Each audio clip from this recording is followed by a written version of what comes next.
Dédomizer. Dédomizer, je pratique. Le dédomiseur. Frank, le dédomiseur. OK, on va commencer avec ça. Dédomiseur. OK, commencez nous. Frank, le dédomiseur. Salut mon Frank, bon mercredi. Bon matin, messieurs. Il y a beaucoup de stock dans ta plate. Ouais, Qu'est-ce que tu choisis? On est dans le dôme en folie ce matin, il faut le dire. Là, moi, j'en revenais pas quand j'ai lu dans Radio-Canada ce matin qu'on nous disait que le chef du Bloc québécois a envoyé une lettre en français. Au début, je me suis dit, il l'a sûrement pas envoyé en français, mais on précise dans l'article que la lettre est envoyée en français. Semble-t-il que Blinken, qui est le secrétaire d'État aux États-Unis, parlerait français. Donc, il lui a écrit sa lettre. On nous précise dans l'article. J'oubliais ça. J'oubliais ça. Ça, je pense, demande spécial à Doom, peut-être dans ta Légion. Quand il a été nommé, ils ont dit dans les médias domiens, il est bon car il parle français. Ça s'est dit, ça, là. Ce que tu dis là, ça s'est dit. Fait que. Ça, c'est comme Kamala Harris qui était bonne parce qu'elle est venue 2 semaines à Montréal. Ouais, mais ça, c'est un tweet à Legault, là. Bienvenue à l'ancienne Montréalaise. Non, c'est parce qu'elle dit dans le livre qu'elle n'a pas aimé Montréal. Là. Il a enlevé son tweet. Il l'avait enlevé son tweet. Donc là, dans le fond, le gouvernement américain démocrate est préoccupé par les lois protectionnistes du Québec, finalement, là, que le Québec veut resserrer la vis, encore un autre tour de vis sur les règles d'affichage. Et là, on ne sait pas exactement c'est quoi qui les préoccupe. Mais moi, ce que j'ai compris, c'est que Blinken, en ce moment, est pas mal plus préoccupé par Israël que par Jean-François Blanchet. Par Yves-François Blanchette, là. Je ne sais pas, là, d'après moi, c'est plus la situation à Gaza et un peu partout dans le monde qui est problématique. Une province. Je sais que dans leur tête, on est un genre de pays, mais faut juste recadrer, là. On est une province. On n'existe pas. On existe. Ah, c'est beau, mais c'est pas ça le point. C'est qu'en relation internationale, on n'est pas une entité nationale. On n'existe pas. Lui est au brefage. Hey, monsieur le ministre, monsieur le secrétaire d'État, la Chine, si ça... Taïwan, les avions survolent quasiment Taïwan. C'est quand même assez saucé ce coin-là. T'as l'Iran, t'as des soldats qui se font tuer, t'as le Yémen avec les Houthis qui font du gaga-gougou, t'as Gaza, t'as Israël. Puis là, ont aussi couru le Bloc québécois qui vient nous dire que c'est bien important qu'on écrive les magasins Canadian Tire. Non, c'est ça. Hey, on s'humilie. Non, mais j'arrive pas à croire que c'est vrai, ce genre de truc. On s'humilie. Ben, puis en plus, imagine le gars essayer de comprendre. Mettons qu'on va partir du principe qu'il n'a pas sacré la lettre aux poubelles. Mettons, on va être fin, là. Mettons qu'il prend la lettre puis essaie de comprendre. Lui, il doit se dire, ouais, mais pourquoi c'est un gars d'un autre gouvernement, tu sais, c'est un gars de l'opposition d'un autre palier de gouvernement qui, dans le fond, s'il y avait une lettre à recevoir, ça devrait être soit du premier ministre du Québec ou, mettons, d'un haut placé de l'administration Trudeau. Ça devrait pas être un gars d'un 3e parti d'opposition dans un... Qui ne peut pas être élu. C'est ça qu'il n'y a aucun pouvoir politique, aucun poids. Mais il semble-t-il que les Québécois, ils adorent leur bloc. S'il y avait des élections demain matin, le bloc ferait ça me fait capoter. Puis Dan disait ça tantôt, les Québécois adorent ça. Ça me fait capoter que vous dites ça. Ça me fait capoter. Arrêtez. Je veux pas croire ça. J'ai pas entendu ce que Dan a dit. Il parle au monde. Tu sais, nous autres, on est un peu dans une chambre d'écho. Tu sais, si on veut, à Québec, où on voit beaucoup de monde. Mais quand on sort, quand on va travailler pour des grands employeurs là, qui engagent beaucoup de monde puis qu'on se fait à jaser avec du monde un peu partout, en région ou à cafétéria, tu te rends compte qu'ils parlent réellement à du monde. Il y a vraiment du monde pour qui. Puis c'est tout du monde qui parle pas anglais, là. Dan, tu sais quoi? T'as raison, mais arrête. OK. Non, ça me fait trop mal. Ça me fait trop mal. Mais Dan a raison. T'as raison. Raison, à 100%. Dan. Non, mais toi, ça te fait-tu mal, Dom? Ben oui, ça fait mal, tabarouette. Mais qu'est-ce que ça me fait mal, les gars. Mais en même temps, ça me surprend pas. Mais ça me fait mal. On aimerait que le Québec soit meilleur. Ah, mais c'est incroyable. C'est parce qu'en plus, c'est le trait typique du Québécois moyen, c'est toujours de se demander, voyons, mais pourquoi sont de même les gens ailleurs? Les Américains sont donc bien weird. Les gens au Canada sont donc bien bizarres. Tout le monde est bizarre, sauf nous autres. Puis à un moment donné, tu regardes le portrait global, tu te dis, mais c'est parce qu'on est tout seul dans notre gang, là, avec les opinions qu'on a, avec le modèle qu'on a, avec, tu sais, je regardais hier encore, si tu analyses un peu plus les détails du dernier sondage fédéral, imaginez-vous, le Abacus ont fait quelque chose d'intéressant. Ils ont séparé les votes par hommes-femmes. Donc, s'il y avait juste les femmes qui votaient au Canada et juste les hommes, et sans surprise, les femmes sont en général plus à gauche. Donc, si tu faisais voter juste les femmes au Canada, les libéraux avaient comme 120 députés, les conservateurs 145. Mais si tu faisais voter juste les hommes, les conservateurs avaient 244 députés, puis les libéraux en avaient 60. La seule place dans tout le Canada que les hommes votent plus pour les libéraux que les femmes, c'est au Québec. La seule place, la seule province. Le doc a quelque chose à dire en provenance du ciel.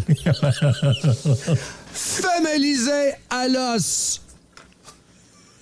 Mais tu sais, ça dénote quelque chose, veut pas. Là. C'est pas la première fois que ça arrive. Là.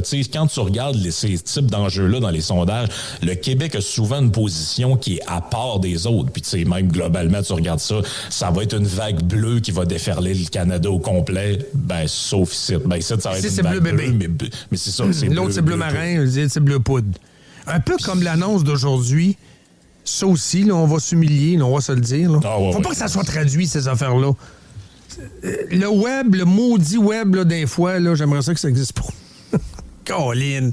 Lacombe, aujourd'hui, qui va y aller avec une offensive de contrôle de Spotify et des Netflix de ce monde. Plus Spotify, là, j'ai bien compris l'article, avec la fille de la disque, là, qui est bien épouvantée de constater qu'il y a juste 5% des tunes les plus écoutées au Québec sur Spotify qui sont du Québec. Là. Fait que là, lui, il va nous arriver aujourd'hui avec des mesures de contrôle. Comment il a dit ça, donc? Il y a des mesures... Ça prend des mesures! Ça prend des mesures, au final. Ben oui, ça prend des leviers. Il nous a dit qu'il y avait des leviers à utiliser. Puis tu sais, c'est pas la première fois qu'on parle de ça, les gars. Puis on n'arrêtait pas de dire en joke, ce qu'ils veulent, c'est que quand tu essaies d'écouter 2112, c'est heureux d'un printemps qui décolle. Mais Christy, on n'est pas loin de là, là. On est vraiment pas loin de là. Il nous parle les leviers pour la découvrabilité de la musique québécoise sur ces plateformes. Non, faut. Hier, Dan a fait un... Ça donne bien, c'est une coïncidence. Tu sais, Dan, quand t'as fait ton All Around the World, là, ouais. En Arabie Saoudite ou près n'importe quel autre pays, là, il y a des tonnes en anglais, là. Tu sais, je veux dire, les gens écoutent ils écoutent Taylor Swift et tout ça. Mais y a-tu des mesures de découvrabilité en Azerbaïdjan, pour Kazakhstan? Non. Puis en Biélorussie, ce que tu nous as fait entendre hier? Non. Quand c'est bon, les gens y écoutent dans leur langue. Et quand c'est downer, quand c'est dépressif et quand c'est poche, ils écoutent pas. Mais ici, ça va prendre des leviers de contrôle des grandes plateformes. Wow! Oh oui, puis ceux qui pensent que ceux qui vont se réfugier en ce moment dans les bras de Saint-Pierre-Paul Plamondon, je veux dire, c'est pas mal le même discours qui tient que celui de Mathieu Lacombe. J'ai écouté son passage hier avec JC, puis il disait, lui, il est prêt à partir en guerre contre Spotify, puis contre toutes ces plateformes-là. J'ai pas de respect pour Meta, puis si l'État s'en mêle pas, puis c'est la même manie étatiste, le même dôme en folie de...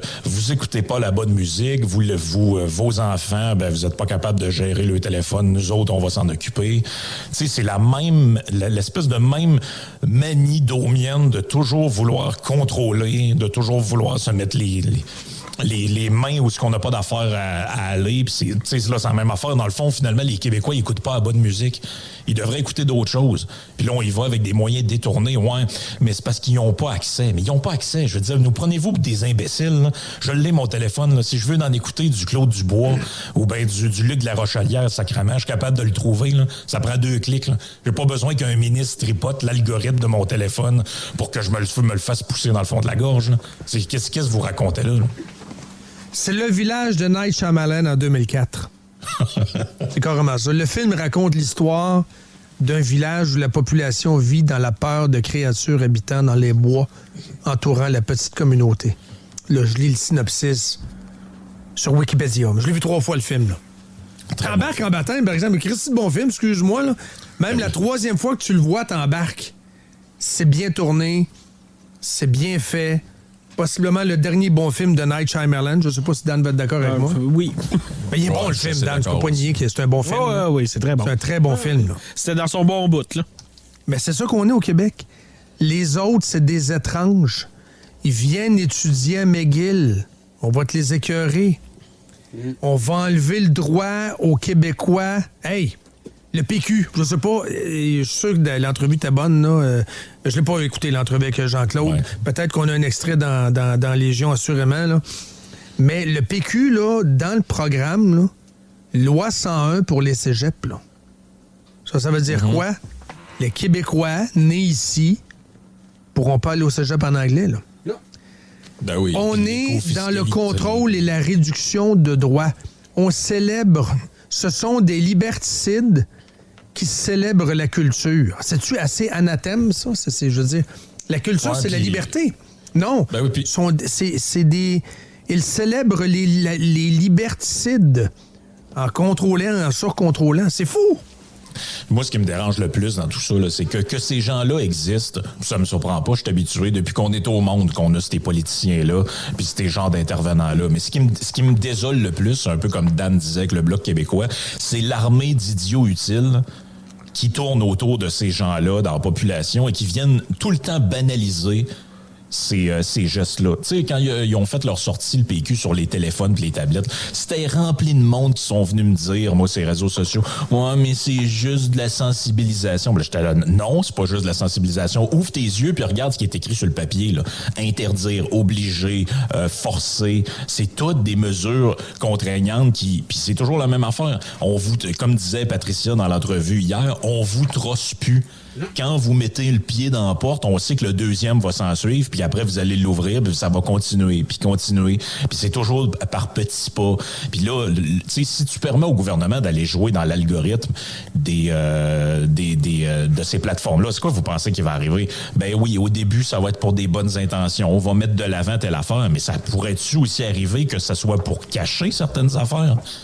Genre, mettons, des podcasts non recommandables ou des gens... Tu sais, mettons, je sais pas, moi, mettons, ça se pourrait-tu qu'on tripote l'algorithme pour que tu vois moins souvent les trucs de Jordan Peterson ou... je sais pas, mais il y a sûrement quelqu'un qui pourrait y penser, en tout cas. Frank. C'est ça le problème, hein? Ils nous ont mis la police dans la rue pour contrôler le monde si tu te promènes avec un chien à partir de 8 heures. Pas de chien, t'as un ticket. On t'a demandé, on a exigé que tu couches dans des hôtels parce qu'on te fait passer un test COVID. Ben on oui. nous a imposé ça. Faut pas oublier, c'est allé très loin. L'expérience COVID, ben c'est ça, c'était une expérience de contrôle. Et on l'a vécu et ils sont allés loin. Pour moi, d'imposer une forme de contrôle de contenu, ben c'est ceux qui peuvent aller là, techniquement, sont capables de le faire. Ce que je veux dire, c'est qu'à mon avis, ils sont déjà allés bien au-delà de ça avec ce qu'on a vécu les 3 dernières années. Ils sont allés au-delà de ça. Ils ont bloqué des routes. J'ai un chalet, moi, à l'Apocadie. T'as pas le droit d'y aller. Vire de bord. C'est arrivé. Si, il y a 10 ans, je vous avais dit, tout ça, là, ça va arriver, vous m'auriez dit, lâche le wax pen. Mais c'est arrivé. Donc, ce que tu racontes risque d'arriver. C'est pas du blabla, c'est des trucs qu'ils veulent faire. De là à savoir qu'ils vont le faire.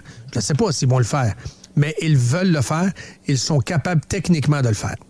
Ben c'est ça l'affaire, c'est que tu peux jamais te dire, ben on va se fier sur leur bonne volonté. Moi, je me fie jamais sur la bonne volonté d'un politicien. Jamais. Peut-être que lui qui est là, il en a une bonne volonté, là, mais celui qui le remplacera l'aura peut-être pas. Fait que ça, tu peux pas te fier là-dessus. Ça, je veux dire, c'est de la naïveté là, extrême. Mais tu sais, au final, ces plateformes-là, comme Spotify, comme Netflix et autres, là, qu'est-ce qui les dérange vraiment, nos gouvernements? Est-ce que c'est ce qu'on consomme là-dessus ou c'est l'existence même de ces plateformes-là?